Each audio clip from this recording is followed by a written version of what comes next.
Então, pessoal, vamos começar aqui, tá certo? Pegar aqui e eu vou começar lembrando aí da última questão que nós resolvemos na aula anterior, tá bom? Que é essa questão que tá aparecendo aí na tela para vocês já. Vocês lembram dessa questão? Lembra qual foi a resposta que nós encontramos para ela? Vamos partir desse ponto para a gente poder retomar aí, né? Lembrar o que foi feito e poder continuar.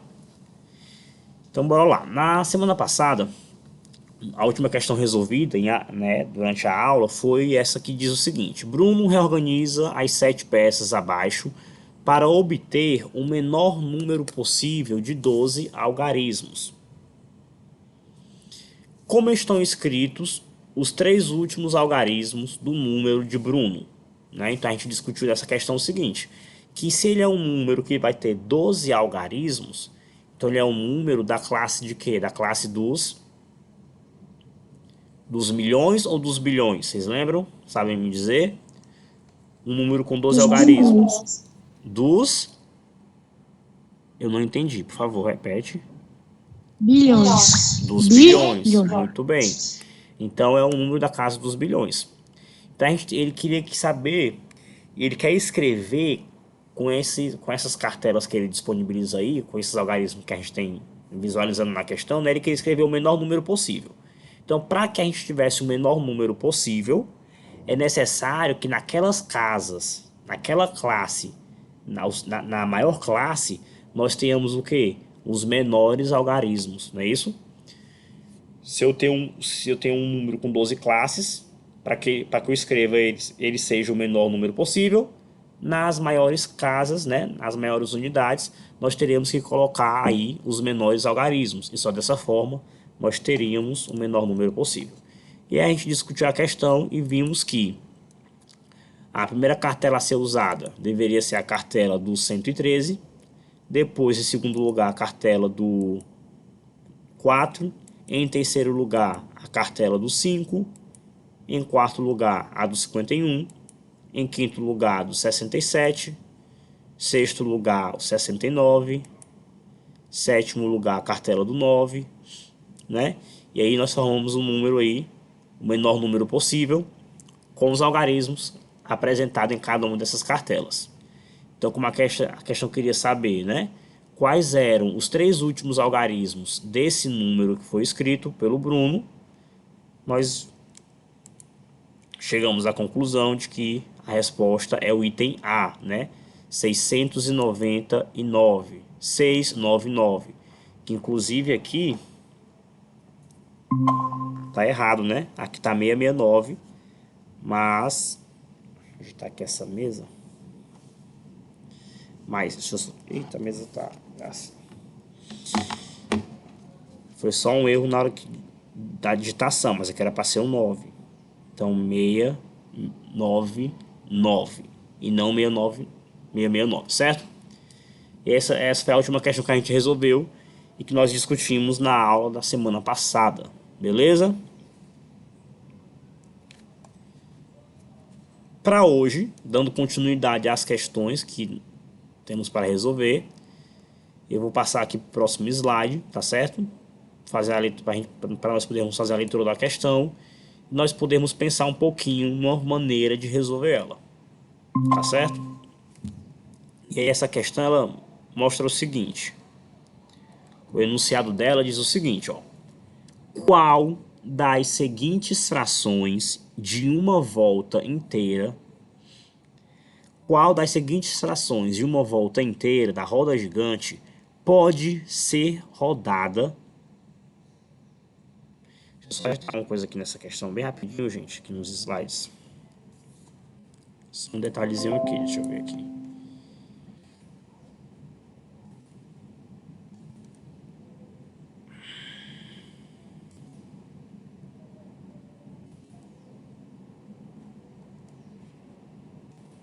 É isso mesmo. Vamos lá. Qual das seguintes frações de uma volta inteira da roda gigante pode ser rodada para levar uma cabine branca ao topo da roda? E aí? Me digam aí se vocês conseguiram entender o enunciado dessa questão. O que é que vocês entenderam sobre o que a questão está pedindo? Eu acho, né, que tem que entender qual é a fração que leva uma cabine branca para ficar no topo dessa roda gigante, entendeu? Assim, a primeira lá é um meio, né? Eu contei agora, são 12 cabines. Então, essa fração é provável que ela esteja reduzida. Então, eu acho que ela normalmente seria 6/12. Então, vamos ver se com 6 movimentos a cabine branca fica no topo. Isso, essa é a ideia, a questão do movimento, né? E o topo aqui, vamos lá. Aqui na figura, a cabine que está no topo é uma cabine o quê? Uma cabine cinza, não é isso? É uma cabine cinza. Então a gente vai precisar levar em consideração o seguinte, ó. Nós temos aqui, observando a figura, nós temos um total de quantas cabines? Nós temos 6 cabines brancas, certo? Ó, uma, duas, três, quatro, cinco, seis. E vamos ter 6 cabines cinzas. Uma, duas, três, quatro, cinco, seis. Também, tá certo? E aí, veja que o enunciado da questão ele fala de uma volta inteira, tá certo? Então vamos analisar aqui. Ele fala qual a fração que vai estar representando, né, levando em consideração uma volta inteira que a roda gigante dá, qual fração vai estar representando aqui o movimento que tem que ser feito para que nós tenhamos uma cabine branca no topo. O topo, no caso, é aqui, né? Isso aqui. Pronto. Beleza? E aí, gente, vou apresentar aqui uma resolução para vocês dessa questão, tá bom? E à medida que vocês forem observando aqui a resolução e forem tendo outras ideias, também vocês podem compartilhar, tá certo? Então vamos aqui. Quando eu falo de uma volta inteira, tá certo? Quando eu trabalho digamos assim, no caso aqui a roda gigante, que ela tem um formato circular, não é isso? Por isso o nome dela, roda gigante. Então, uma volta completa dessa roda gigante seria equivalente ao que nós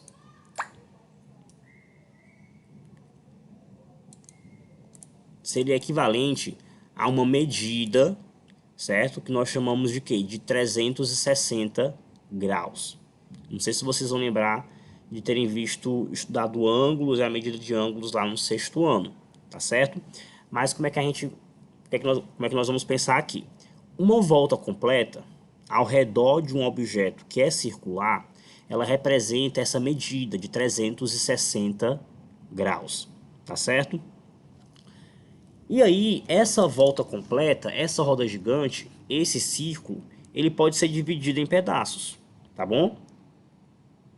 E nós vamos fazer essa correspondência aqui. Cada pedaço dessa roda gigante vai estar sendo representado por quem? Pela cabine, tá certo?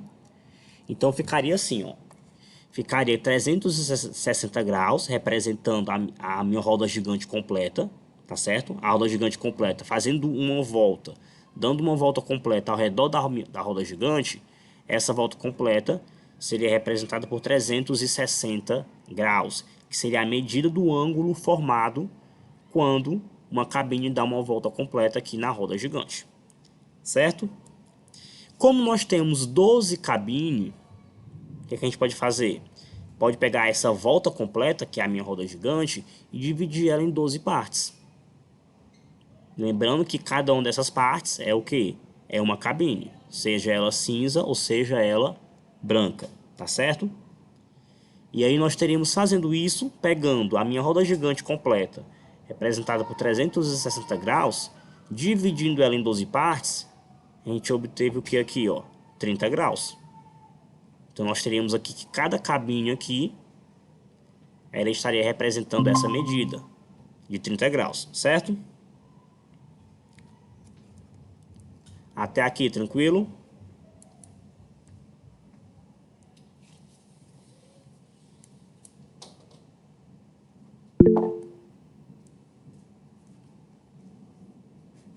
Deixa eu ver aqui.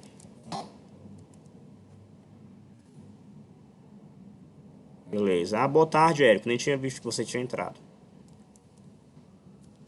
Então, bora lá. Então, vamos analisar aqui cabine por cabine, certo?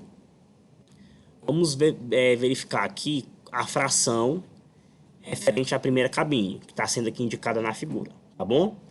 Lembrando que nós vamos analisar aqui só as cabines brancas, porque a questão quer saber, né, a fração que vai estar representando a volta que nós temos que dar para que a cabine branca fique no topo, tá bom?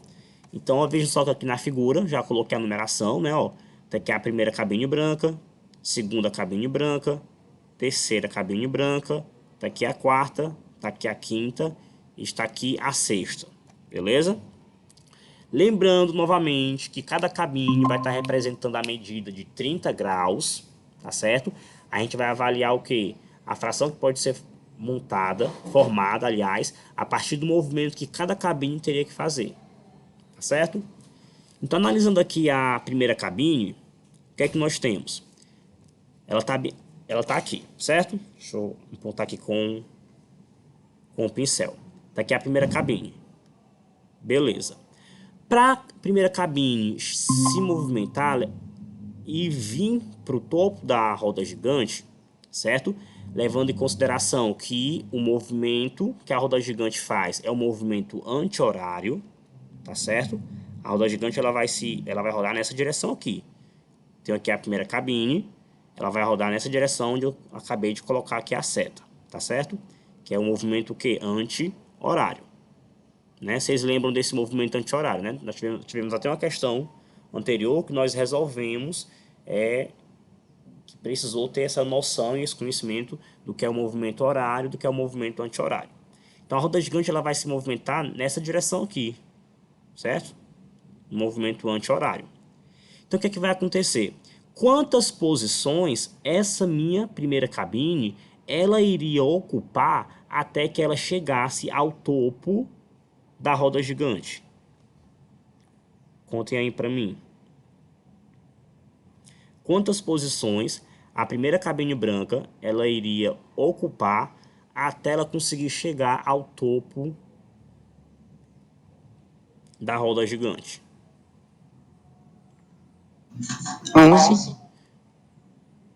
11 posições, né? Ó, ela iria sair daqui, aqui é a primeira cabine branca. Ela iria ocupar, ela iria vir para cá, primeira, né? Uma posição, segunda, terceira, quarta, quinta, sexta, sétima, oitava, nona, décima. Quando ela chegasse na 11ª posição, é que ela se encontraria no topo da roda gigante, certo? Então é por isso que aqui, na análise da primeira cabine, nós colocamos aqui, ó, 11 vezes 30, certo? Por quê? Cada posição ocupada pela cabine não está representando aí a medida de 30 graus, certo? Então, o que é que significa isso? Que se cada posição representa uma medida de 30 graus, se a primeira cabine ela passou por 11 posições, ela percorreu uma distância de quantos graus? 330. Porque de uma posição da cabine para outra, essa primeira cabine branca aqui, quando ela faz esse movimento da posição que ela se encontra para a posição que nós tínhamos aqui uma cabine cinza, esse movimento que ela faz, essa distância que ela percorre, está sendo representada por quem? Por 30 graus, certo? Então, se ela vai percorrer isso 11 vezes, então nós temos que a distância que ela vai percorrer até ficar no topo da roda gigante vai ser uma distância de 330 graus, tá certo?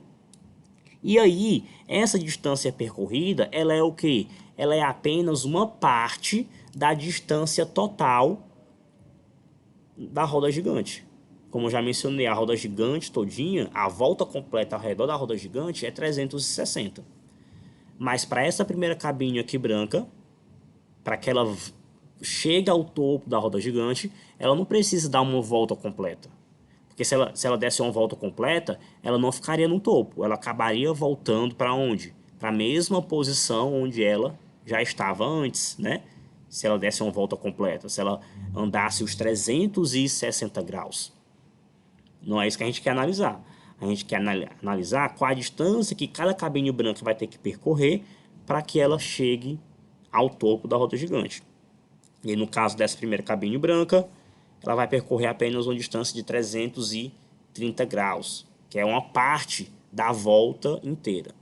E aí, para a gente representar a fração, né, montar a fração que representa esse movimento feito pela primeira cabine branca, nós temos que levar em consideração o total que a roda gigante representa, que é 360, e desses 360, a primeira cabine branca só andou quanto? Só andou 330.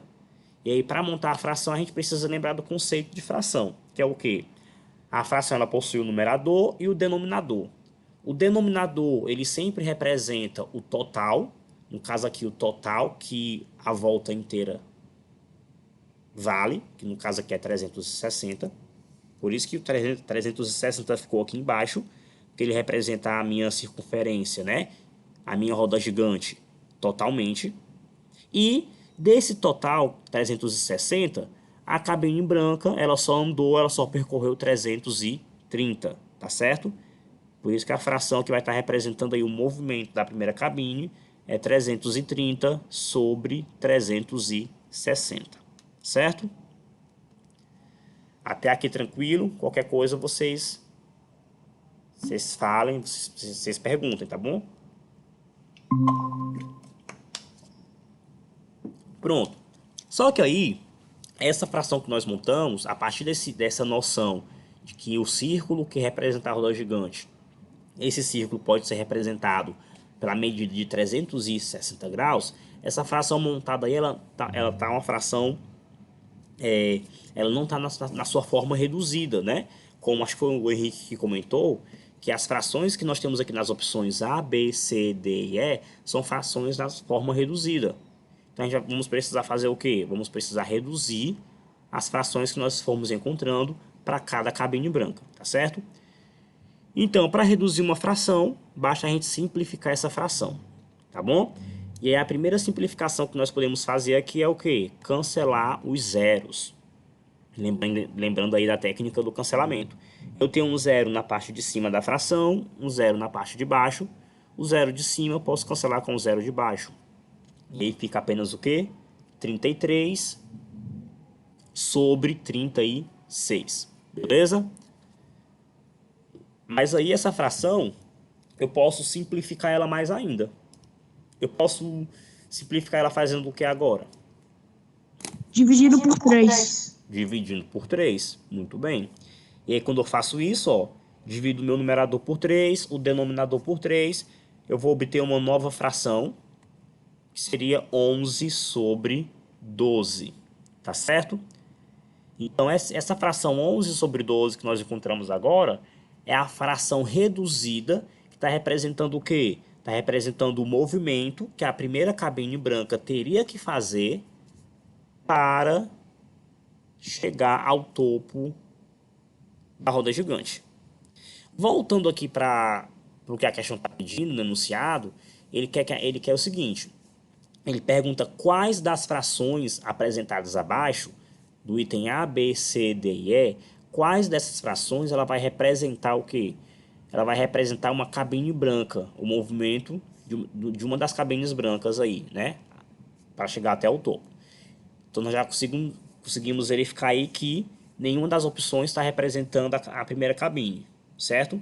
Então a gente vai analisar a próxima cabine. Segunda cabine branca, que eu numerei aqui como segunda, certo? E aí, a gente vai fazer a mesma análise. Quantos movimentos a segunda cabine branca ela fará para poder chegar ao topo da pirâmide? Ou da pirâmide, ó, ao topo da roda gigante. A gente faz a mesma análise, tá? Aí a gente conta da mesma forma como contamos aqui na primeira cabine. Ela vai ocupar quantas posições? Ó, tá aqui a segunda cabine branca. Então, até chegar ao topo, ela vai ocupar quantas posições? Ó? 1, 2, 3, 4, 5, 6, 7, 8, 9. ela precisa ocupar 9 posições até que ela consiga ficar no topo da roda gigante. E aí é o mesmo raciocínio. Se cada posição é 30 graus, tá certo? Então nós teríamos 9 posições, 9 vezes 30 daria 270 graus. E a gente montaria a mesma coisa. 270, a segunda cabine branca, ela percorreria uma distância de 270 sobre 360. Mas seria o raciocínio seria sempre o mesmo para análise de todas as cabines. Só vai mudar o que? A distância que cada uma delas teria que percorrer para chegar ao topo. E simplificando aqui novamente essa fração, cancelando 0 com 0, fica 27 sobre 36. Simplifica isso daí dividindo por 9. 27 por 9 vai dar 3. 36 por 9 vai dar 4. Certo? E aí nós temos aí a segunda cabine branca com a fração 3 quartos. Tem essa opção aí na questão?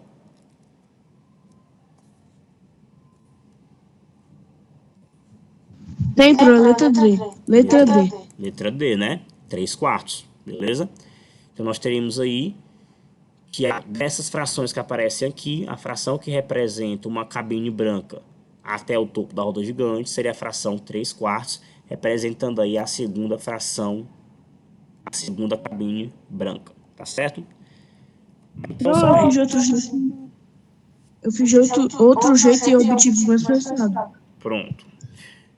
Já você pode compartilhar com a gente, deixa eu só terminar aqui tá bom? E aí nesse raciocínio aqui, a gente faria a mesma coisa, a mesma análise para todas as outras cabines. Aí iríamos encontrar para a terceira cabine a fração 7 sobre 12, que não é um resultado que não é uma opção, né, entre as respostas dadas pela questão. Para a quarta cabine, seguindo o mesmo raciocínio, nós iríamos obter a fração 5 sobre 12, que também não é um resultado, né,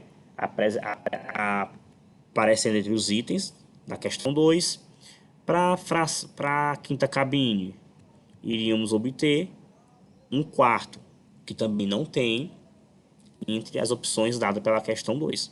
Então, realmente, aí a resposta dessa questão, né, seria o item D. Já também na sexta cabine, né, a fração obtida para representar o movimento dela seria de 1/12, e 1/12 não está entre as opções dadas como resposta para a questão 2. Certo? Pronto, Henrique, foi você, né, que disse que fez de uma outra forma. Poderia compartilhar com a gente? Os colegas poderem. Sim. Diga aí. Sim. Eu peguei todas as opções e aumentei elas para o denominador ficar 12, né? Aí eu fui vendo o numerador e eu fui fazendo os números de movimentos. Até que a D deu o resultado da cabine branca no topo. Muito bem. Corretíssimo também a sua linha de raciocínio e a maneira como você pensou para resolver a questão, certo? Porque aí uma outra forma... Porque o que acontece? Eu peguei aqui, nesse slide, quando eu preparei ele, preparei ele pensando na roda gigante como sendo um círculo, uma circunferência, aliás, o tamanho dessa circunferência é representado pelo 360 graus, né? Mas eu poderia também simplesmente ter feito o quê? Ter feito o total de... Em vez de trabalhar com 360 graus, ter trabalhado só com um denominador igual a 12, porque são 12 cabines, não é isso?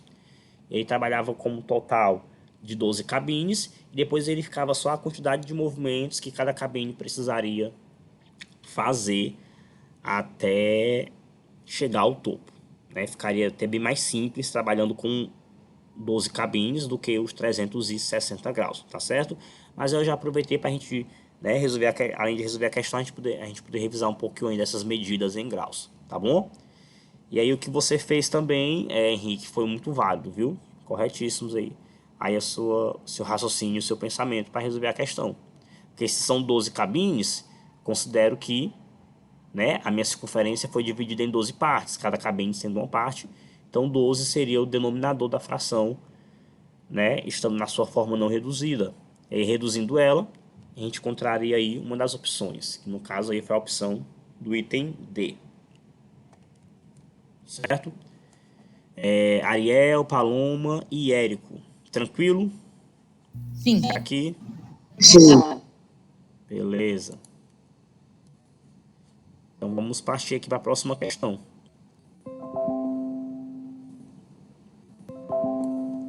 A próxima questão está numerada com 3. Questão de número 3. É a questão aí que apresenta aí uns elefantes. Bora ler ela aqui, eu vou ler ela com vocês e deixar vocês pensarem um pouquinho, tá bom? 5 elefantes grandes e 4 pequenos estão andando em fila por um caminho conforme figura ao lado. Então nós temos aqui a figura. Nós temos aqui um elefante pequeno, um elefante grande, um elefante pequeno, um elefante grande, um elefante pequeno, elefante grande, elefante grande, elefante pequeno, elefante grande. Eles estão caminhando aqui em fila, nesse formato que a figura está apresentando. Quando eles chegam na bifurcação do caminho, quando eles chegam bem aqui, onde o caminho que eles estavam, vai se dividir aqui, tem uma bifurcação, cada elefante toma à direita ou à esquerda. Vai ter um elefante que vai pegar para a direita, vai ter um elefante que vai pegar para a esquerda. E eles seguem andando. Aí vem a questão, a pergunta, em si. Qual das figuras abaixo não pode representar a situação dos elefantes após a passagem pela bifurcação? Tá, agora a gente vai ter que analisar o que? Item por item e ver qual desses itens aqui não, de maneira nenhuma, não tem condições de ser o caminho que os elefantes fizeram. Porque como a questão disse, vai ter um elefante que vai para a esquerda, o outro vai para a direita. E aí, nesse processo, eles vão se reorganizando aí na fila. A fila vai ganhar um novo formato, uma nova ordem. Pode ser que fique 2 elefantes pequenos na frente, 3 elefantes grandes atrás, 2 elefantes grandes na frente, 3 pequenos atrás, tá certo? Eles vão se reorganizando, A fila vai ganhando aí uma nova organização, tá certo? Mas a questão, ela quer saber qual das opções, qual das figuras apresentadas aqui abaixo, entre o item A, B, C, D e o item E, qual dessas opções não pode ser uma possibilidade de reorganização entre esses elefantes. E aí, o que é que vocês acham? Como é que a gente poderia pensar aqui nessa questão? Porque olha só, aqui na fila, esse elefante aqui, certo? Ele pode tanto ir para a direita como ir para a esquerda, tem essa possibilidade. Aí quando ele for, tem um elefante pequeno, que pode ir para a direita ou pode ir para a esquerda. Tá? A questão aqui é realmente analisar as possibilidades, dentre as opções que foram apresentadas aqui. Tá certo? E aí a gente tem que fazer essa análise, gente, partindo realmente de cada item. Tá bom? Porque como a gente não tem como analisar as possibilidades a partir da figura original, que é essa daqui. Tá aqui em cima. Nós temos que analisar o quê? Analisar item por item aqui. Analisa o item A, depois o item B, depois o C, depois o D, depois o E. E ver qual deles não se encaixa dentro das possibilidades que nós temos, que é o elefante ir para a direita ou ir para a esquerda. Tá certo? Pode falar, Érico. Pronto, então. Eu não sei se estou certo, mas eu acho que foi o F. Porque o primeiro, vamos supor que o primeiro elefante vai para... Calma.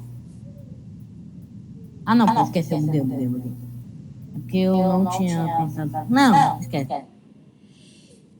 Beleza, Érico. Henrique, você pensou em alguma coisa? Eu acho que a minha primeira interpretação pode muito bem estar errada. Mas, eu acho que tem uma fórmula aí. É sempre o elefante grande, ele ou pode estar na frente, ou, tipo assim, pode ou um elefante grande tá na de cima e o elefante pequeno tá na de baixo, ou pode ter um elefante grande na de cima e atrás do elefante grande o elefante pequeno. Na E isso não acontece, então eu acho que é a E a que não pode acontecer. Não pode acontecer, beleza, a gente vai já ver isso direitinho. Ariel, você tem alguma... Pro, agora eu chutaria C, Eu pensei agora. Porque eu acho que a maneira mais fácil de fazer mesmo é você ir pensando, olha, se esse aqui primeiro fosse para a direita, daria, e vamos supor que esses outros vão. Então, eu acho que a maneira mais fácil é ir fazendo, vendo de um em um mesmo e indo pensando em qual caminho eles vão seguir. Uhum. Certo. Foi o Érico, né, que acabou de falar? Sim, sei. Beleza. E a Ariel, você pensou em alguma coisa? Ariel, Paloma? Eu acho que pode ser a A, mas eu não tenho certeza. Beleza. Então vamos lá. Nós temos, gente, para cada elefante, nós temos sempre duas opções. Ele pode escolher ir para a direita ou ele pode escolher ir para a esquerda. E aí, essa escolha que o elefante vai fazer, de ir para a esquerda ou de ir para a direita, é uma escolha que a gente não tem como determinar aqui, porque o enunciado da questão não apresentou nenhuma regra para que pudesse nos ajudar a chegar a essa determinação, para saber se esse primeiro elefante que eu circulei aqui, se ele tem que ir para a esquerda obrigatoriamente, ou ele tem que ir para a direita. Não existe uma regra, né? É algo muito mesmo de analisar item por item aqui. Então vamos lá. Nós vamos pegar aqui o seguinte. Nós vamos comparar, tá certo? Cada item de acordo com a fila original que nós temos. Então aqui no item A, supondo que esse primeiro elefante aqui, tá certo? Eu vou ver se eu consigo colocar aqui uma luzinha no apontador a laser, pronto. Vocês conseguem ver esse laserzinho que está aparecendo aí na tela? Sim. Pronto. Sim. Então, supondo que esse elefante aqui, esse primeiro elefante, certo? Levando em consideração aqui o item A. Supondo que ele vá para a direita, quem vai fazer quem vem logo atrás dele é o elefante pequeno, certo? Então, pode muito bem acontecer o que o item A está mostrando aqui. Vamos ver. Esse elefante ele foi para a direita, então ele ficou bem aqui, ó. Logo depois dele tem um elefante pequeno. Então nós temos aí que o elefante pequeno também tinha a possibilidade de ir para a direita. Certo? Então preste atenção aqui nessas letrazinhas que estão aparecendo em cima dos elefantes, certo? Beleza. Já foi o primeiro grande para a direita, o primeiro pequeno para a direita. Nós temos a opção, como mostra aqui no item A, de esses dois elefantes que seguem aqui, o grande, de irem para onde? Para a esquerda. Eles podem ir para a esquerda? Pode. Consegue perceber que tá se encaixando aqui, não tá? No item A com o que está aparecendo aqui na figura original. Pronto. Aí vem o próximo elefante, que é o elefante pequeno. Ele pode ter a opção de ir para a direita? Tem. A figura mostra, retrata essa opção? Retrata. Próximo elefante grande, esquerda. Aqui, realmente ele se encontra na esquerda. Próximo elefante pequeno, direita. Próximo grande, esquerda. Próximo pequeno, direita. Deu para perceber aqui o encaixe que foi feito entre a figura original e a figura apresentada no item A?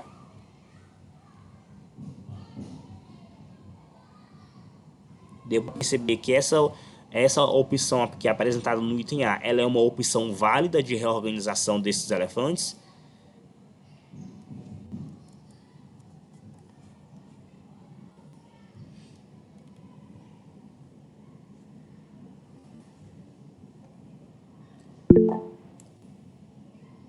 Vamos lá, então vamos de novo aqui, tá certo? Voltar aqui os slides, pronto.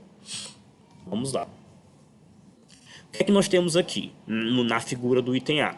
Na direita, nós temos um elefante pequeno e 4 elefantes... Perdão. Não, pro, eu não tava com dúvida na questão, não é para mim que tava falando a ordem, eu não entendi, eu falei, não entendi para ele, não para... entendi. Eu que não entendi, mas entendi agora, beleza. Então pronto, então aqui o item A, só passar aqui de novo então. Nós temos primeiro elefante para a direita, é o grande. Segundo elefante é o pequeno, também dá certo ele ir para a direita, como a figura vai mostrando aqui. Segundo elefante grande, dá certo ele ir para a esquerda? Dá, ok. Quarto elefante, elefante grande, dá certo ele ir para a esquerda? Também dá certo. Quinto elefante pequeno, deu certo para a direita? Ok. Sexto elefante é grande, deu certo na esquerda? Ok. Pequeno para a direita, grande para a esquerda, pequeno para a direita. Certo? Então, então, vou perguntar novamente, tá? Para os que não responderam aí.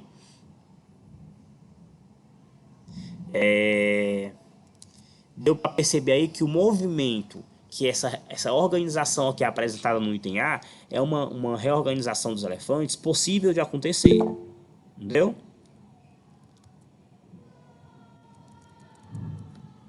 Vamos analisar o item B agora.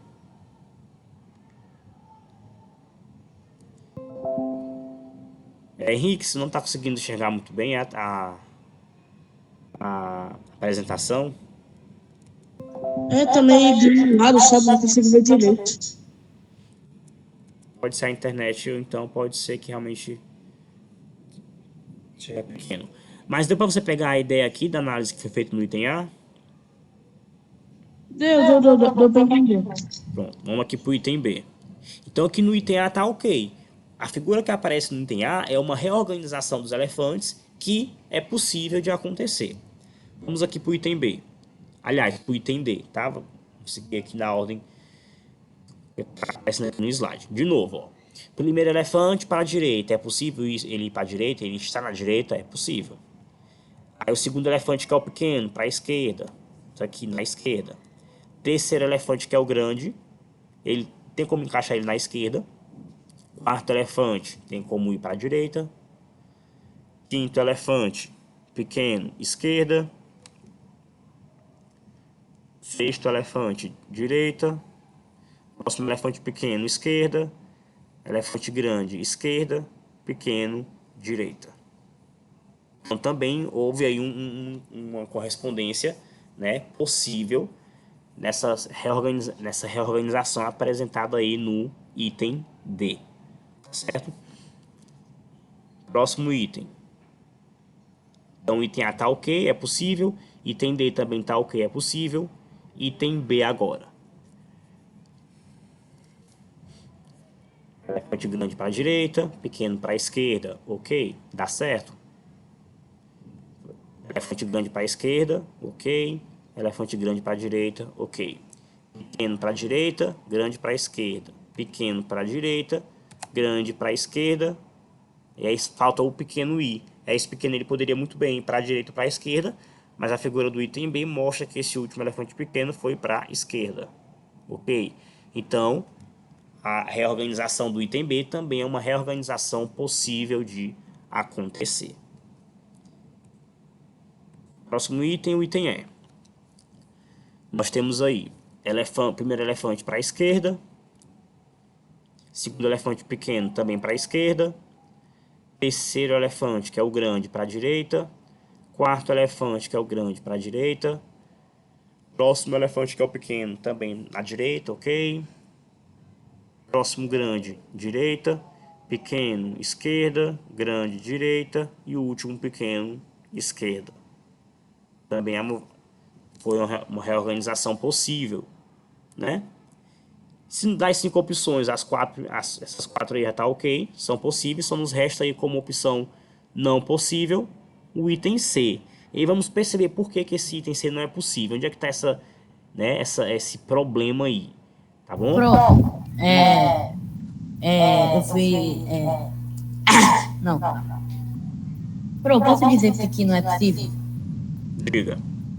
Então, é porque se o primeiro elefante ele for para a direita, o segundo ele também poderia ir para a direita e ficaria tudo bem. Ok. Aí o terceiro elefante ele poderia vir para a esquerda. Ok. E o outro também poderia ir para a esquerda. Ok. Aí se esse aqui, por exemplo, fosse para a direita, Esse pequeno, né? se ele fosse para a direita, o elefante grande ele teria que vir para a esquerda e aí não teria nenhum pequeno e aí quebraria essa ordem. Justamente. Se o elefante grande, ele também, se ele fosse para a direita, também quebraria a ordem, porque deveria ser um pequeno aqui. Quebraria a ordem, né? Então nós temos aqui, ó, esse elefante que está aqui, o laser em cima, esse pequeno, ele tem a opção de ir para direita ou para esquerda, né? Beleza. Mas aí se ele fosse para a direita, como está apresentado aqui, logo em seguida, o próximo elefante é grande. Ele poderia ir para a esquerda. Teríamos o pequeno na direita e o próximo teria que ser um pequeno. Só que o próximo aqui na figura original é o que? É o elefante grande, né? Então esse elefante grande aqui não houve um encaixe para ele aqui na figura do item C, né? Depois desse elefante pequeno aqui, teria que vir um outro pequeno. Só que a opção aqui depois dele seria o que? Um elefante grande, né? Então o Érico aí, né, compreendeu perfeitamente aí a análise feita em cada item. E os demais, gente? Henrique, Ariel, Paloma. Eu entendi. Deu pra entender, né? Deu, né? Porque essa é uma questão, gente, que não é uma questão que não exigiu cálculo, né? É uma questão mesmo de você parar para analisar. De usar mesmo aí a lógica, usar o raciocínio, pensar um pouquinho, raciocinar um pouquinho. E verificar item por item aí, verificar as possibilidades, né, de reorganização aí desses elefantes. Tendo sempre essa em mente que o elefante poderia ir para a direita ou para a esquerda. Certo? E como a questão ela já amarrou todos os itens, então a gente vai analisar o item os itens que a questão apresentou. E verificar qual deles teria uma quebra aí né, de possibilidade. Que foi o que aconteceu aqui no item C. Voltar aqui o item C de novo, só para a gente poder, ó. Primeiro elefante foi para a direita. Segundo elefante que é pequeno também foi para a direita. Terceiro elefante grande foi para a esquerda. Quarto elefante grande também para a esquerda. Próximo elefante que é o pequeno foi para a direita. Próximo grande, esquerda. Próximo pequeno, direita. O próximo em seguida era um grande. Só que aí, ó, observando aqui a figura do item C, nós teríamos aí o que? Um elefante. Precisaríamos ter um elefante pequeno, mas nós teríamos na ordem, na sequência, um elefante grande. Certo?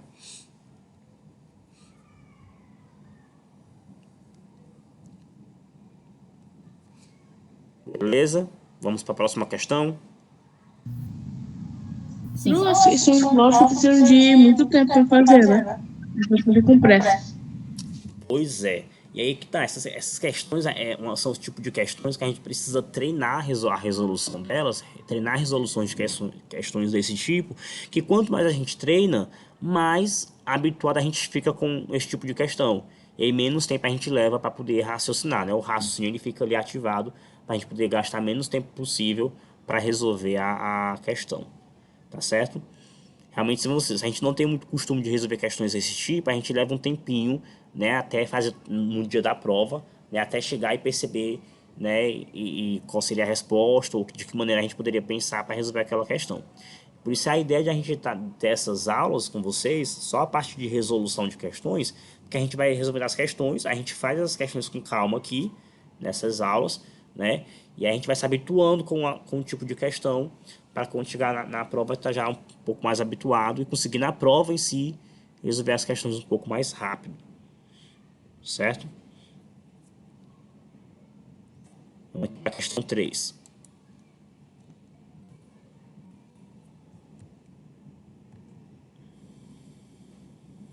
Olha só essa questão 3 aí. A questão 3 ela vai trazer um pouquinho de cálculo, né? E ela diz o seguinte no enunciado dela. Clara começa com o número 12 e faz as contas indicadas pelas setas seguindo a regra apresentada na figura. Com qual número ela termina? Olha só, ela começa com o número 12. Se a seta estiver apontando para baixo, ela pega esse número e multiplica ele por quem? Por 4. Se a seta estiver apontando para a direita, o número que ela tiver encontrado aqui, ela vai multiplicar por 2. Se a seta apontar para cima, ela pega o novo número que ela tem e divide por 4. Quando a seta apontar para a esquerda, ela pega o número que ela vai ter aqui para dividir por 2. E aí fica esse ciclo. Seta para baixo, multiplica por 4. Para a esquerda, ou aliás, para a direita, multiplica por 2. Para cima, divide por 4. Para a esquerda, divide por 2. Certo? E aí ela mostra aqui a figura. Ela começa com o número 12. E ela vai fazer o caminho de acordo com o que as setas estão mostrando. E a regra que a gente tem que seguir é essa. Para baixo, multiplica por 4.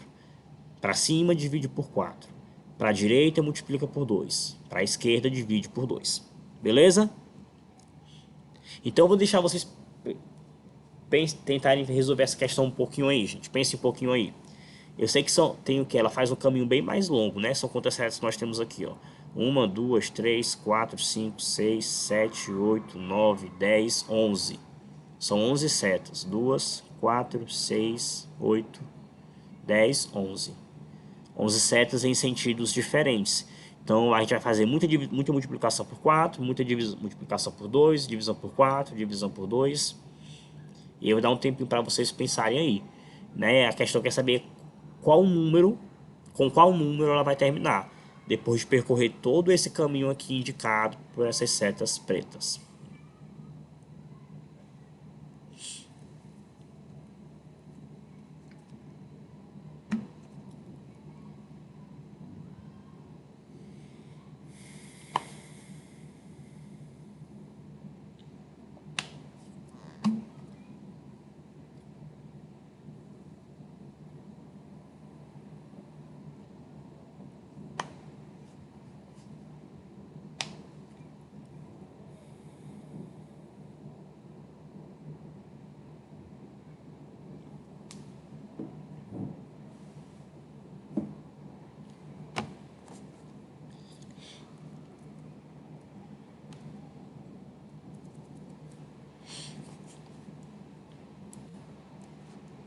E aí, tá dando certo para pensar, fazer os cálculos?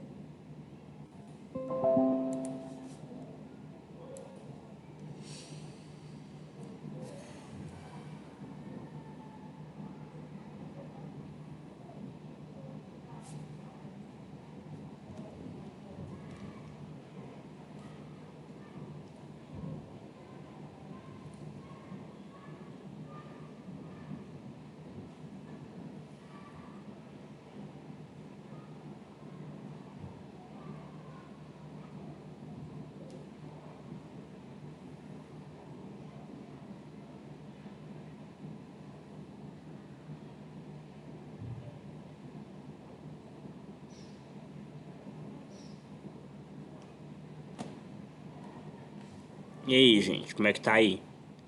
Vocês tentaram fazer? Estão tentando ainda? A gente pode prosseguir aqui.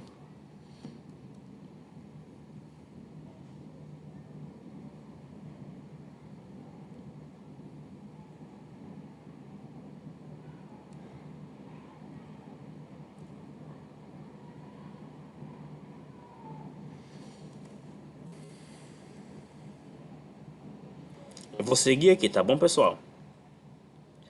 Essa questão aqui ela não era muita questão, nem exigia muito de nós um raciocínio lógico não, né? Só a habilidade de observar em que direção a seta estava indo e a habilidade de fazer o cálculo indicado por cada seta, certo? Aqui, né? Aqui, se o primeiro número que ela tem é o número 12 e a partir dele a primeira seta tá para baixo, então qual é a indicação de seta para baixo? Multiplicar por 4. Então ficaria assim, né? Ó, aqui na primeira seta a gente ia multiplicar por 4, tá? Eu já marquei aqui a opção, que vai ser a resposta correta. Bora ver aqui, né? O caminho era esse. Multiplicava por 4, depois multiplicava por 2, multiplicava por 4 novamente, dividiria por 2, tá bom? E a gente ia seguindo aqui de acordo com a indicação da regra dada. Então ficaria assim, 12 vezes 4, 48. Beleza. Esse 48 depois seria o que? Seria multiplicado por 2, dando 96. 96 seria novamente multiplicado por 4, de acordo com a terceira seta não está para baixo. Então, ficando aí 9 vezes 4, 384. Depois, pegava esse resultado e iria dividir por 2, né, ó. Porque a seta agora, a quarta seta, está indo para a esquerda. Na esquerda, de acordo com a regra, divide por 2. Pega o resultado da divisão, 192, ficou bem aqui, né? Próxima seta para baixo, multiplica por 4. Chegou em 768. Bem aqui, divide por 2 novamente. Já que a seta agora está para a esquerda. Encontrou aí 384. Subiu, a seta subiu. Se subiu, divide por 4. Então ficou 384. Dividido por 4, voltou para 96. Foi para a esquerda, divide por 2.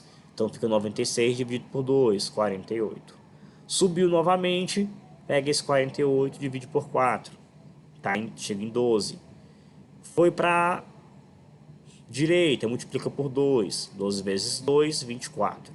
Subiu novamente, divide por 4. E aí 24 dividido por 4, resultado 6. Beleza? Então essa questão ela nem trabalhou muito a lógica em si não, mas era a habilidade de observar, né? A assimilar a regra que foi apresentada e a habilidade de realizar os cálculos aí de multiplicação e de divisão. E aí, gente, esses cálculos, certo? De multiplicação e divisão, eles são cálculos que, se você não tiver uma habilidade, essa habilidade bem desenvolvida, se você não tiver treinado essa habilidade de fazer cálculos de multiplicação e cálculos de divisão, isso pode levar, você pode levar muito tempo para resolver essa questão. Porque você vê aqui que nós precisamos fazer quantos cálculos aqui, ó? 1, 2, 3, 4, 5, 6, 7, 8, 9, 10, 11. 11 cálculos, certo? Por isso a importância também, que eu já comentei em sala de aula com vocês, a importância de a gente saber, estudar a tabuada. Não simplesmente para memorizar a tabuada, né? Se a gente conseguir memorizar, ótimo. Mas para a gente poder ter o hábito de fazer e saber, pelo menos ali as tabuadas de multiplicação e de divisão, de forma mais prática e de forma mais rápida, entendendo como é que funciona essas operações, tá certo? Porque ao se deparar com uma questão como essa, por já estar habituado, né, a fazer multiplicações e a realizar divisões, e por conhecer a tabuada de multiplicação e de divisão, você consegue resolver uma questão como essa bem mais rápido, né, do que se você fosse ter que, né, fazer a conta uma por uma, um papel, né, e mais quando chega na divisão, né, que é a operação muitas vezes mais complicada para alguns. Tá certo? O pior que eu acho que a divisão às vezes é mais fácil de fazer do que a multiplicação. Você acha a divisão às vezes mais fácil de fazer? Não, é porque, por exemplo, colocar a divisão no papel é mais demorado. Mas se você saber, por exemplo, pegar um número e pegar a metade dele, eu acho mais rápido fazer. É muito mais rápido. É muito mais rápido, com certeza. Eu fiquei empacado na multiplicação, aquilo lá no começo. Assim. Mas é isso mesmo, tá bom? E aí também essa questão também ela vai analisar, ela, querendo ou não, ela exige de nós uma habilidade que é a realização de cálculo mental, né? Que também é uma coisa, né? Que assim, a gente desenvolve essa habilidade de fazer com facilidade cálculos mentais à medida que a gente exercita isso, tá certo? Então deu para compreender essa questão perfeitamente, né? Ninguém ficou com nenhuma dúvida, não? Ou ficou? Sim. Não ficou com dúvida. Beleza. Então vamos aqui para a próxima questão, questão de número 5. E essa questão ela vai trabalhar tanto a visualização da figura, como ela também vai trabalhar o conhecimento do formato, de uma forma geométrica, que no caso aí dessa questão são os cubos, tá certo? No caso os cubinhos, porque ele tá reunindo aí vários cubos pequenos. O enunciado ele diz o seguinte: na estrutura ao lado, representando o número 2022, foram utilizados 66 cubinhos brancos iguais. E eles foram colocados de forma conveniente para a formação do número 2022, como vocês estão visualizando aí, tá certo? Esses cubinhos, gente, eles eram brancos. Somente depois de construída é que a estrutura foi pintada. Eles construíram essa estrutura do número 2022, utilizando os cubinhos, montaram direitinho. Depois que estava tudo montado, eles foram lá e pintaram os cubos na cor amarela. Pergunta agora. Quantos cubinhos tiveram exatamente 4 faces pintadas? Gente, vamos lembrar aqui. Quantas faces tem um cubo? Cubo tem 6 faces. 6 faces, muito bem. A questão quer saber apenas o seguinte: qual desses cubinhos que foram utilizados para formar o número 2022, tá certo? Qual desses cubinhos aqui, quais deles tiveram apenas 4 faces pintadas?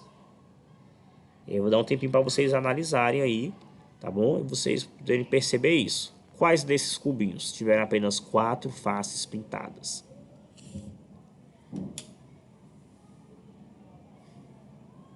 Ah, quais não, né, gente? Desculpa, quantos? Porque aí se a gente fosse falar quais, teria que dar nome para cada cubinho, tá bom? Na verdade, são quantos? Observe um pouquinho aí, dá um tempo para vocês pensarem. Depois eu continuo com a resolução. Tá gravando. Vocês são de que turma? Primeiro ano. O pessoal do primeiro ano tá mandando um oi pra vocês, gente. A Canguru é que ano? Canguru 7º ano. Vixe, eu vou aparecer na Canguru, vou aparecer lá atrás. Muito fácil, viu, gente? Eu vou mandar pro meu pai. Eu fui medalha de ouro. Aqui, ó. Aí, ó. É de ouro, é Isso de aqui é de prata. prata. E não é nem da Canguru. Vamos lá, gente. Valeu. Valeu. E o pessoal mandou um oi pra vocês, gente. Você é travado assim, né? E aí, pensaram um pouquinho aí?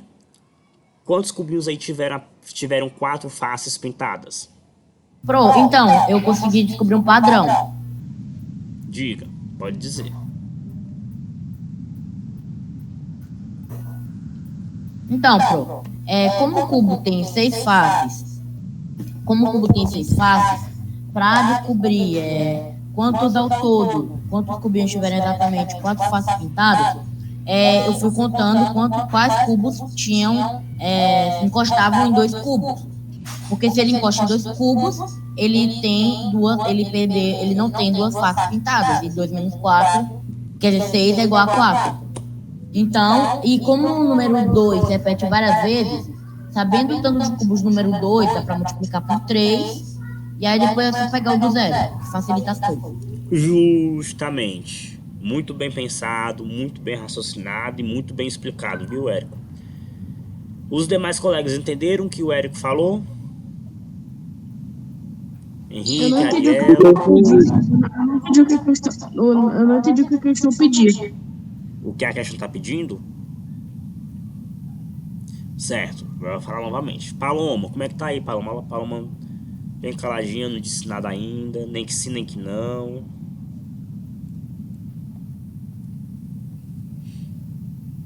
Vamos lá, gente. Eu peguei no resultado, só que eu fiz de maneira diferente. Diga aí como foi que você pensou. Eu cheguei no 60, só que eu peguei primeiro o 2. Eu percebi que as duas pontas do 2, a ponta de cima e a ponta de baixo, tem 5 faces pintadas e não 4. Então, sabendo disso, eu só fui e peguei de todos, ou seja, 6 faces pintadas dos 3, 2. E como o 0 não tem nenhuma, não tem 5 faces, não tem 3, tudo é 4, eu só fui e diminuí 6 de 60. De 60 não, de 66. Que deu 60. Uma outra forma de raciocinar, uma outra forma que também está corretíssima, certo? Henrique, só voltando aqui com o Henrique, acho que foi o Henrique que falou que disse que não entendeu o que a questão está pedindo. A questão, ela tá perguntando quanto desses cubinhos que foram utilizados para formar o número 2022, quantos deles tiveram apenas 4 faces pintadas. E aí o que acontece, gente? Né, como o Ariel e o Érico também colocaram muito bem. O que é que está acontecendo aqui? Quando o cubo, na hora que eles juntaram esses cubinhos aí, tá certo? O cubo que está colado em outros dois, ele perde aí duas faces, né? Já que esses cubinhos eles foram pintados depois que a estrutura foi montada, né? Pegar aqui, apontar aqui com um laser, vou chutar aqui o laser novamente para apontar para vocês, ó. Por exemplo, esse cubo aqui, onde eu estou apontando aqui com o laser. Esse cubo aqui, ele tem duas faces dele, digamos assim, que tá comprometida. Tá? Vou usar essa palavra aqui só para... Por quê? Duas faces dele tá colada o quê? Tá colado nos cubos que estão o quê? Na lateral dele. Nós temos, ó, esse cubo aqui, uma face tá colada nesse outro e a outra face colada nesse outro aqui. Então as duas faces desse cubo que tá colada nesses cubos vizinhos, elas foram faces que não foram pintadas. Por quê? Porque os cubos eles só foram pintados depois que a estrutura foi montada, tá certo? Então, o que o Érico e o que o Ariel, que vocês notaram, né? Os cubos que estão nas pontas, eles foram colados em apenas um outro cubo. Então, das 6 faces que eles têm, eles perderam apenas quantas? Eles perderam apenas uma. Tendo então aí que as outras 5 faces, elas foram pintadas, certo? Então, a gente pode descartar aí, né, os cubos das pontas, no caso aí do número 2. Certo? Esse cubo aqui nessa ponta, esse cubo aqui nessa outra ponta, certo? No número 2, eles tiveram quantas faces pintadas? 5 faces. Certo? Como o total de cubinhos utilizados foram 66, o que é que vai acontecer aqui? Desses 66, nós vamos retirar o quê? Os cubos que tiveram 5 faces pintadas. Porque a pergunta aqui na questão é: quantos cubinhos tiveram exatamente 4 faces pintadas? Então, se esses que estão marcados aqui, ó, se eles tiveram 6 faces pintadas, aliás, se eles tiveram 5 faces pintadas, eles estão de fora, tá certo? E aí são quantos eles? Ó, são 1, 2, 3, 4, 5, 6. Beleza? E aí ficaria o 66 menos 6 igual a 60, tá certo? E aí essa explicação que eu coloquei aqui nos slides, voltando aqui, é a explicação da forma como o Ariel pensou, tá bom? E aí, deixa eu ver se eu entender aqui agora, se eu consigo replicar aqui o raciocínio que o Érico teve. O Érico verificou essa questão, né, que no número 2, os cubos que estavam nas pontas, eles tinham 5 faces pintadas, e ele verificou quantos cubos realmente ficaram só com 4 faces pintadas aqui no número 2, que no caso foram 1, 2, 3, 4, 5, 6, 7, 8, 9, 10, 11, 12, 13, 14. Pegava aí esse 14 quantas vezes, Érico? Você 3. disse 3 vezes, porque nós temos aí 3 número 12, né? 14 vezes 3 daria 42. Pegava esses 42 e somava com a quantidade de cubos que foi usado aqui para formar o zero. Porque aqui no caso do zero, o que acontece? Ele não tem nenhum cubo que tenha 5 lados. Nenhum, porque todos os cubos aqui no zero, eles estão ligados a outros 2 cubos. Todos os cubos que foram utilizados para formar o zero, eles possuem 2 faces que foram comprometidas, né? Então todos os cubos aqui acabaram tendo apenas 4 faces pintadas. E aí, quantos cubos nós temos aqui para formar o zero? 1, 2, 3, 4, né? 4 aqui embaixo, 4 aqui em cima, já vão quantos? 8. Aqui na lateral, 1, 2, 3, 4, 5. 5 mais 5, 10. 10 mais 8, 18. Pegava aí o 42, que foi a soma dos cubos que formou o número 2, mais os 18, que formou o zero, daria aí a mesma quantidade. 60 cubinhos que tiveram exatamente apenas 4 faces pintadas. Ok? Percebam aí que os dois raciocínios eles foram um pouquinho diferentes, né? Mas analisou a mesma questão, certo? a mesma situação, né? De quantos que esses cubos nas pontas eles tinham aí a 5 faces pintadas e não apenas 4. Beleza? Henrique, tranquilo? Sim, eu acho que se eu tivesse entendido desde o começo, eu acho que eu conseguiria formar um cálculo para resolver isso aí. É porque você não tinha Mas entendido, agora você não tinha entendido o enunciado, né? Uhum. Mas agora deu certo, né? Você entendeu o enunciado direitinho e entendeu por que a resposta é 60. Não, entendi. Beleza. Paloma não disse nada ainda. Nadinha. Eu fico na dúvida se a Paloma tá me ouvindo. Ah, ela disse aqui. Ela disse que ainda não entendeu a questão. Ela disse isso 3 e 10. Mas agora, Paloma, você entendeu? Joguei alguma coisa aí novamente, por favor. Pronto, beleza. Então vamos partir para a próxima questão, que é a questão de número 6.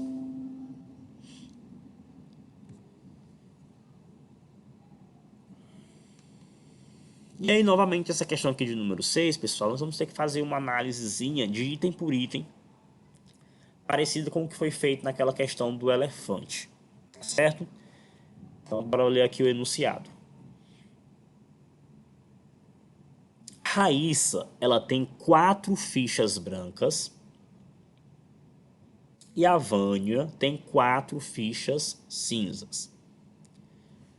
Raíssa 4 fichas brancas, Vânia 4 fichas cinzas e elas usam essas fichas para montar 2 pilhas de fichas, certo? Para isso, elas colocam alternadamente suas fichas. A ideia é, gente, ó, elas querem montar 2 pilhas de fichas, sendo que as fichas da Raiz são fichas brancas, as fichas da Vânia são fichas cinzas, beleza? Se elas querem formar 2 pilhas de fichas, certo? E o total de fichas que ela tem são 4 e 4, total são quanto? São 8 fichas, tá certo? Então percebam aí já por isso que cada ficha, cada pilha que elas formarem, cada pilha vai ter que ficar com quantas fichas? 4 fichas, né? Sendo que em cada pilha as fichas vão poder ser brancas ou cinzas, de acordo com a ficha que elas forem colocando, tá certo? E aí elas vão fazer isso de maneira alternada. Uma hora é a Raíssa que coloca, outra hora é a Vânia que coloca a ficha. E aí, onde elas vão colocar a ficha, tanto faz. Elas podem colocar a ficha para formar a pilha da direita, ou elas podem colocar a ficha para formar a pilha da esquerda. Beleza? Gente, eu levei um pouquinho de chuva ontem e eu tô com o nariz um pouco entupido. Diga, Érico, pode falar.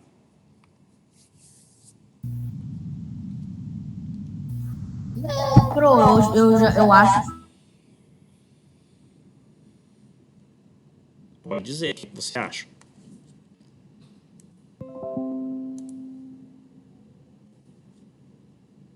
Érico?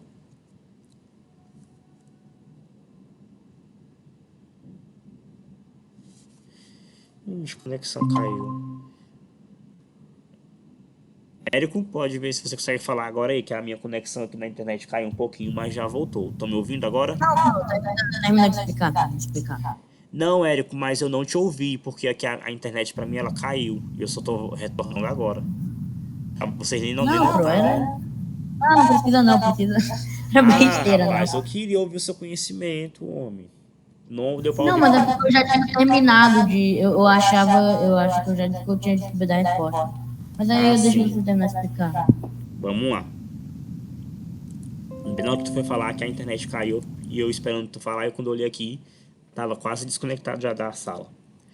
Vamos ler aqui o enunciado novamente. Ó. Raíssa tem 4 fichas brancas e Vânia tem 4 fichas cinzas que elas usam para montar 2 pilhas de fichas. Se elas têm 4 e 4, elas querem montar 2 pilhas de fichas, então cada pilha vai ter 4 fichas, como eu já falei, né? E em cada pilha vai aparecer fichas brancas ou fichas cinzas. Para isso, elas colocam de maneira alternada. Elas colocam alternadamente suas fichas. Uma hora a Raíssa coloca, outra hora a Vânia coloca. Beleza? Raíssa foi a primeira a jogar. Olha lá, vamos pegar essa informaçãozinha aqui. Raíssa foi a primeira a jogar. Beleza. Aí vem a pergunta. Qual par de pilhas abaixo elas não poderão criar? Qual é o par de fichas abaixo que elas não poderão criar?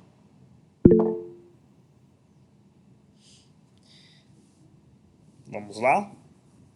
E aí a gente vai analisar. Oi, diga. Eu acho que a E. Você acha que é a E? Pois vamos lá. Vamos analisar. E a gente vamos fazer essa análise aqui da mesma forma como foi feita a análise daquela questão lá do elefante, tá certo? Então, olha só. É basicamente a questão do elefante que foi dita de uma forma diferente, né? Justamente. Então, se a Raíssa foi a primeira a jogar, a ficha da Raíssa é branca ou é cinza? É branco. Então a primeira ficha tem que ser branca. É branca? Não, né? a primeira é. Então, vamos analisar aqui o item A. Beleza. A Raíssa foi a primeira a jogar. Raíssa são as fichas brancas, Vânia as fichas cinzas. Vamos aqui para o item A. Essas informações aqui eu já destaquei para vocês. Então vamos lá. Vamos pegar aqui o item A. Na primeira pilha, Raíssa colocou a ficha branca. Beleza. Onde tiver o R aqui é a ficha da Raíssa. Onde apareceu o V é a ficha da Vânia. Beleza? E a ordem vai ser essa. Raíssa, Vânia. Raíssa, Vânia. Certo? Então vamos lá. Então aqui nós temos, ó. Consideramos aqui que a Raíssa colocou a primeira ficha, tá aqui, beleza, primeira ficha branca, tá ok. Aí a próxima pessoa a colocar a ficha seria a Vânia. Então, a Vânia seria essa ficha cinza. Se a Vânia colocou, a próxima ficha a ser colocada é pela Raíssa, então vai ser uma ficha branca novamente. Então, seria qual agora? Seria essa daqui. Pronto. Próxima ficha é cinza. Então, nós temos a possibilidade dali, tá ali uma cinza. Próxima é branca, tá aqui a branca. Próxima é cinza, tá ali uma cinza. A próxima é branca, tá aqui uma branca. E a próxima é cinza, tá ali a cinza da Vânia. Então vejam que essa dinâmica aqui, no item A, foi uma dinâmica possível de acontecer. Certo? Seguindo aí a ordem que sempre a Raíssa coloca antes da Vânia a ficha. Certo? E é basicamente o mesmo raciocínio como o Érico, né, bem citou. O mesmo raciocínio usado na questão do elefante, só está mudando o que aí? Os personagens do enunciado. Não são mais elefantes, são fichas. E essas fichas estão sendo manuseadas por duas meninas, a Raíssa e a Vânia. Diga, Henrique.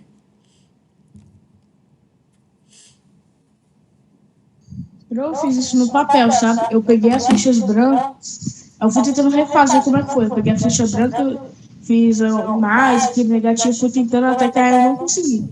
Não conseguiu. Eu tentei 3 vezes, então eu acho que é. Beleza. Mas vamos lá, a gente passar aqui de item por item. Nesse item A deu para compreender que ele é realmente um item possível de se montar. Entendeu? Vamos para o próximo item aqui. No item B, vamos lá. Nós temos aqui uma ficha da Raíssa. A Raíssa lançou a ficha, tá aí a branca. Vânia lançou a ficha, tá ali a cinza. Raíssa lançou outra ficha, tá aqui. Vânia lançou outra ficha, tá aqui a cinza. Ficha da Raíssa, ficha da Vânia. Ficha da Raíssa tá aqui. Ficha da Vânia. Ok, também preencheu aí direitinho. E as 8 fichas foram usadas. Próximo item.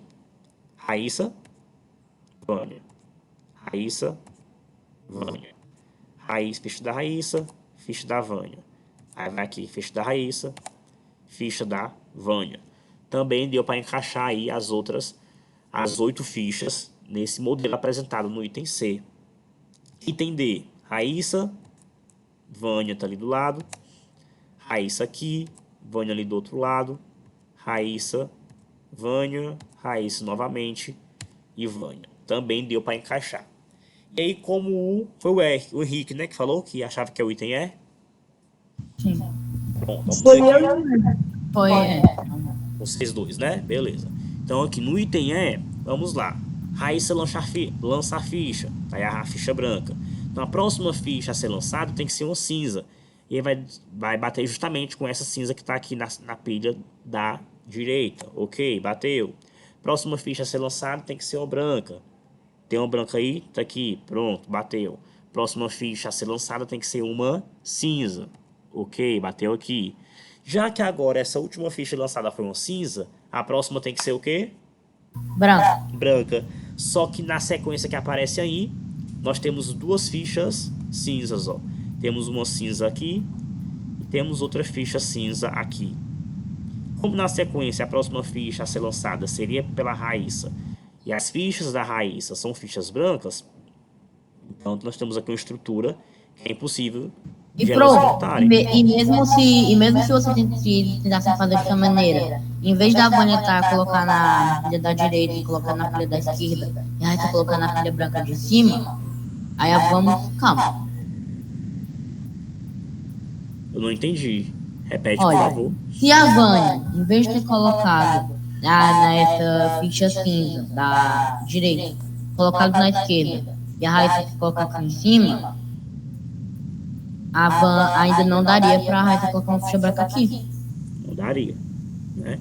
Pois é, então o item E aí é o item realmente que é uma estrutura que elas uma estrutura que não seria montada por elas, né? Porque no próximo passo aqui teria que ser uma ficha branca. Mas aí nós temos duas cinzas na direita e uma cinza na esquerda, certo? Então quebra aí, ó, né? Quebra aí a dinâmica alternada delas colocarem a ficha aí, beleza? Então, a alternativa é o par de pilhas que não é possível de ser montado dentro do contexto da dinâmica que o enunciado da questão apresentou. Beleza? Questãozinha muito parecida com a questão do elefante.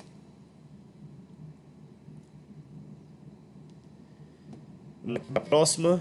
E gente, eu levei chuva ontem e hoje na lista entupidozinho. Questão de número 7. Nós temos aqui, deixa eu ver quantos minutos ainda. Temos 12 minutos. Vamos lá. É que a questão de número 7 está dizendo aí no enunciado dela. Kiko, o sapo, normalmente, ele come 2 besouros por dia. Quando 5, pô. Perdão, 5. Dois. Falei 2. De onde eu tirei esse 2? No item B, tá? Olhando pro item B, só pode, né? Kiko, o sapo, normalmente come 5 besouros por dia. Quando está com muita fome, ele come 10 besouros por dia. Quando ele está só com fominha, é 5 besouros. Muita fome, 10 besouros. Kiko, ele comeu 60 besouros em 90 dias. Oxe, 90 dias não, gente. 9 dias. Desculpa. Tá afetando aqui já a minha visão, já, esse nariz entupido. Então, o que ele comeu 60 besouros em 9 dias? Pergunta: em quantos desses dias ele estava com muita fome? Aí, vamos pensar aqui, vou fazer uma pergunta para vocês e deixar vocês analisando. Gente, a questão está falando de 9 dias, beleza? Se, olha só, se em todos esses 9 dias, esse sapo, Kiko, se em todos esses 9 dias ele estivesse com muita fome, ele teria comido quantos besouros? Eu acho que 2. Você acha que é o item B? Sim, 2. Beleza. Porque eu fui vendo de cada questão em questão o que aconteceria. Porque, olha, a gente já no começo já pode descartar o item D e o item 9, porque se fosse D, se 6 dias fossem 10 dias dá 60, e aí, mas não daria porque já passaria, e 9 não, 90 já passa. Então só pode ser o A, o B ou o C. Aí, aí eu fui ver no A, vamos supor que ele tivesse um dia comido 10, aí vai vindo, aí eu acho que a maneira mais fácil de fazer isso é pegar os 9 dias, e aí em vez de depois e aí depois no começo, você pega e coloca os dois, vamos supor, os 2 dias que ele estava com muita fome. Aí ficaria, aí você depois vai fazendo em duplos, até parecer. Então, se ele comeu 60 besouros em 90 dias, vamos supor. Então, ele estava com muita fome um dia. Então, a gente conta tudo e deu 50. Então, tem que saber por quê. 2 dias. Eu entendi o que você disse. Então a gente pode pegar e resolver essa questão aqui, gente, e pegar e analisando os itens que a própria questão já trouxe. O item é aqui, tá? Vou fazer aqui, seguir aqui o raciocínio que o Érico apresentou aqui e pegar o item por item e descartando os itens até ficar apenas o item que seria a opção correta. O item é aqui, ele apresenta como resposta o 9. Diz, Henrique. Ah, tchau. O Henrique quer falar. Fala, Henrique. Sim, eu também acho que é a letra D. 2 dias ele estava com muita fome, e pelo mesmo raciocínio do Érico. Gente, desculpa, eu li aqui o comentário de vocês aqui no chat agora. Do Harry Potter. Mas já deixa eu voar. Deixa eu voar, né, Henrique? Eu tô jogando muito novo o jogo dele, eu tô já. Vamos lá. Henrique, Isso por não. favor. Repete aí o que você disse, por favor, da questão 7. Ah, sim, eu acho que a resposta era a letra D. 2 dias ele estava com muita fome. Porque é pelo mesmo raciocínio do Érico, né? Uhum. Vamos lá. Olha só. Calma. Calma. Olha. Eu acabei de pensar numa coisa aqui. Ei, Érico. Tu tá fazendo assim com a mão, tá? Sim. Mas eu não tô vendo, homem. Não vou ligar, não quero ligar a câmera, não. Então, olha, no A seria um dia com muita fome, fazendo as contas daria Daria 50. Daria 50. Porque aí seria 10, 20, 30, 40. 50.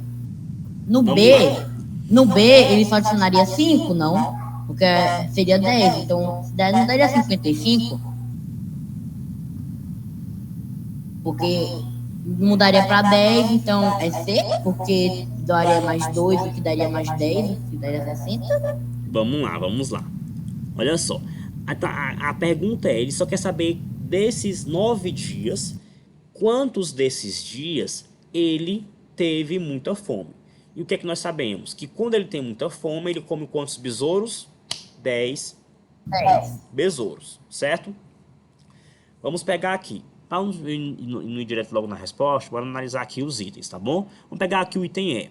Será que é possível que ele tenha tido muita fome durante os 9 dias? Se ele tivesse tido muita fome durante todos os 9 dias, ele teria comido quantos besouros? 9 vezes 90. 90 besouros. Mas a questão fala que ele comeu apenas quantos? 60. Então o item E está descartado. Beleza? Se ele tivesse... Agora vamos para o item D, tá? Eu estou indo de trás para frente. No item D, o item D diz que ele teve muita fome em 6 dias. Só que observa, se ele tivesse tido muita fome em 6 dias, ele teria comido quantos besouros? Teria comido 6 vezes 10, que aí daria 60, né? Sim. Mas aí o que é que acontece? Se em 6 dias ele já comeu 60, ele ficou sem comer os outros 3 dias, foi? Foi. Não. Ele ia ficar 3 dias morrendo de fome, sem comer nada. Sim, Bruno. E se ele comeu 60 besouros, ele tiver matar fome com 3 dias. Né? Se ele tivesse... esses 60 besouros ele comeu durante 9 dias. Se ele tivesse tido muita fome em 6 dias, em apenas 6 dias, ele já teria comido o quê? 60 besouros. Sim, mas Só que aí não fica faltando quantos dias? 3. E aí os Pro, 3... olha, eu vou esclarecer, porque aí no dia 7, ele morreu de fome porque ele não conseguiu encontrar besouros. Porque a questão não estabeleceu se ele tinha morrido no dia 7. A questão esqueceu de avisar que ele estava vivo quando ele... Né? Então aí nós temos que o item D também é um item que não é possível, né? Porque nos 3 dias que ficam faltando aqui na contagem, se ele não estaria com muita fome, ele comeria ali 5 besouros por dia, os 3 dias ficaria 15, então ele teria comido aí 60 mais 15, 75 besouros. Então o item D também é um item que a gente pode descartar com base nessa análise que a gente fez, né? Se a questão tivesse, né, dito alguma coisa, né, se ele passou fome ou não, se ele ficou sem comer, mas ela disse que ele comeu durante os 9 dias. Então, item E, item C, item D está descartado. No item C, se ele passou 3 dias com muita fome, então ele comeu quantos besouros? 3 vezes 10. 30. 30, beleza. Para 60 falta quanto? 6. Para 60. Para 60 falta 30. Falta E 30. E se 6 dá cada 6 é 5, dividindo pela metade, dá 3, o que dá 30, porque cada é 5, então Vamos lá. Ó, mais que 60. ó, se esses 3 dias aqui ele passou muita fome, durante esses 3 dias ele comeu 30 besouros. Falta mais quantos dias para completar os 9 dias? Falta 6. 6.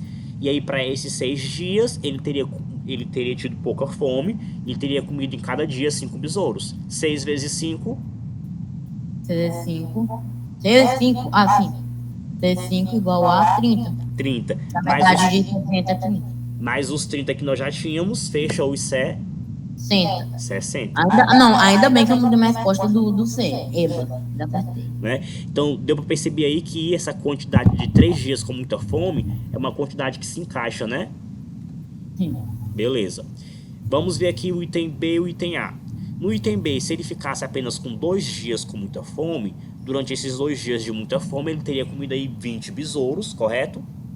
E aí ficaria faltando quantos besouros para 60? 50. Só que aí a quantidade de dias que falta é quanto? É 7, ó. Sim. É 7. Aí a gente faria 7 vezes 5. 7 vezes 5 daria quanto? Daria 25. 7 vezes 5? 7 vezes 5? Calma.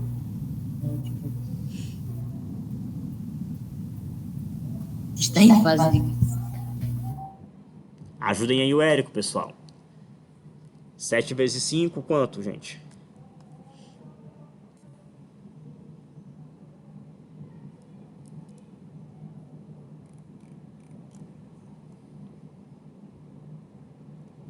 A internet caiu de novo e voltou de novo. E aí, quanto foi que deu? 7 vezes 5?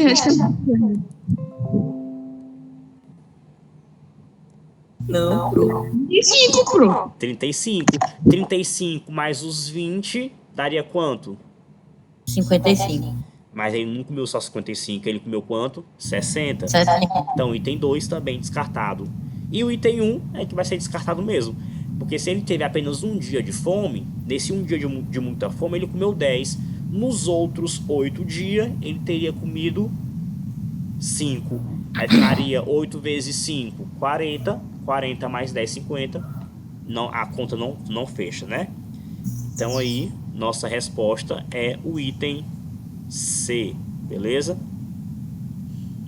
Ele comeu, ele sentiu muita fome durante 3 dias, tá bom? Eu passei aqui os slides e tudo que eu comentei aqui sobre cada item, né, tá aqui na descrição dos slides, gente, tá bom? Eu não vou ler porque já fizemos o comentário sobre a questão, tá certo? Então, tranquilo aí com essa questão?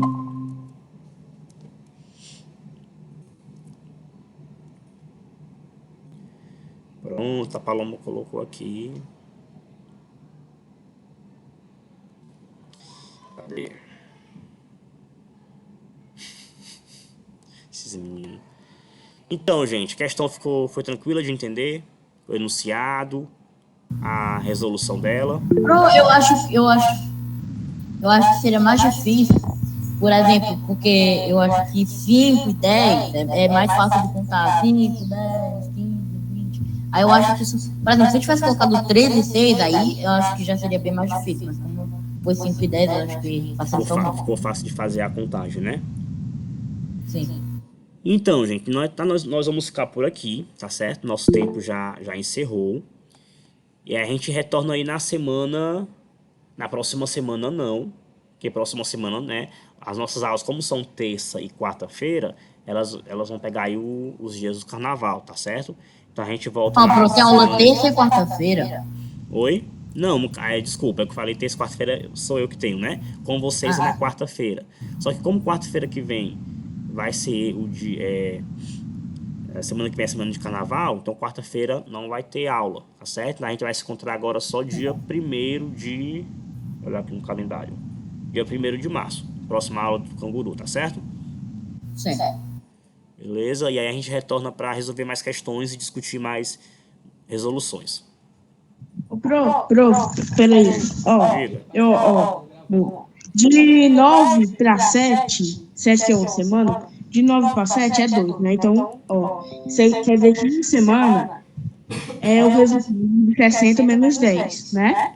Então, quer dizer que o Kiko comeu 50 besouros em uma semana. 50 besouros em uma semana. Isso aí faz de Olha, conhecimento. se a gente levar em consideração o tamanho do sapo normal com o tamanho do besouro, dá pra ver que realmente é muito exagerado. Eu acho que ele ficou bem gordão, sabe? A não ser que seja aquele sapo australiano lá de tamanho de cachorro. Aí sim, poder ter. Vamos pensar agora no tamanho que o besouro tinha. Meninos, eu vou precisar liberar vocês agora, tá certo? Que eu vou ter aula já já. Eu preciso me preparar para a próxima aula aqui presencial com a turma da tarde, tá bom? Tá bom. Como vocês me Tchau. disseram que a questão ficou bem esclarecida, a gente se despede por aqui. E como eu falei, nosso próximo encontro agora é dia 1º de março. Certo? Ok. Certo? Tchau, pro. Tchau, boa tarde para vocês. Tchau, pro. Muito triste, né? Primeiro eu tava faltando tudo na sala.